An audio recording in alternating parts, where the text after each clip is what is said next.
వచ్చి నిండా 2 నెలలు కాలేదు. అప్పుడే రాష్ట్రంలో ఏదో జరిగిపోతుందని జగన్ గగ్గోలు పెట్టడం చూసి జనం నవ్వుకుంటున్నారు. సాధారణంగా కొత్త ప్రభుత్వం అధికారంలోకి వస్తే సర్దుబాటు కావడానికి కనీసం 6 నెలల సమయం పడుతుంది.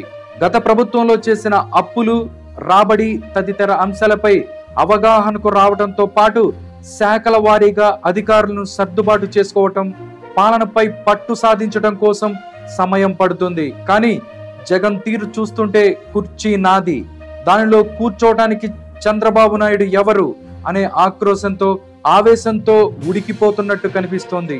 వీలైనంత త్వరగా ఆ కుర్చీని లాక్కోవాలనే దుగ్ధతో ఎంతకైనా తెగించేందుకు జగన్, ఆయన టీం సిద్ధమవుతోంది.